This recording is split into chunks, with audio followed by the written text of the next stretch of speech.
वाटू नये. कारण की कळू लागल्या दिनापासून एकनिष्ठतेने भक्ती केली ती माझ्या देवाची.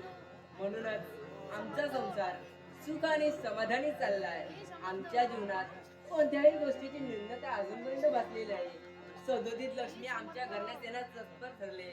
कारण योग आई बाबांच्या लहानाची मोठी मी आई बाबांच्या कुशीकुलात झाले. योग्य वयात येता क्षणी माझा विवाह राजा मणिपाल यांच्याशी थाटामाटात लावून दिला आणि त्याच दिनापासून पती हेच परमेश्वर मी माझ्या जीवनात समाविले. परंतु त्यांची मार्ग प्रतीक्षा करते. अजून आले कसे नाही. किती पाहावे ते किती पाहावा. म्हणूनच किती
परमेश्वर सदैव सुखी आणि समाधानी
तुझ्यासारखी सद्गुणी सहचारणी पत्नी लाभलं हे माझा पूर्वजन्माचं मी परम पुण्य समजतो.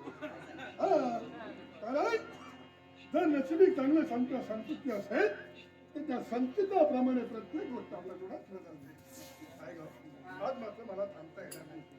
मला थांबायला वेळ नाही. अगं याला कारण आहे. तुम्हाला येण्यास विलंब झालाय आणि पुन्हा जातो याला कारण आहे. काय माझा मित्र श्रीपाद परमेश्वराच्या कृपेने त्या राजघराण्याला वारस मिळालाय. अगं माझ्या मित्राला पुत्र झाला, संतान झालं. होय का? ही तर आनंदाची बातमी. हा आणि नामकरण सोहळा आहे त्यासाठी मी जाणार. तुम्ही जाणार त्या बायकांच्या अहो तिथे पुरुषाचं काय काम? अरे वा मी जाते तिथे. हे बारसाच्या दिवशी बायकोची कामं असतात असं तुला म्हणाल. तसं बरोबर आहे. पण मी जो तिथं जाणार आहे त्याला कळणी अनोखी आहे ग. माझी बहीण आहे ती. आणि मी जर तिथं गेलो नसेल तर तिला काय वाटेल? बरोबर आहे ना? म्हणून मी तिथून इथं येईपर्यंत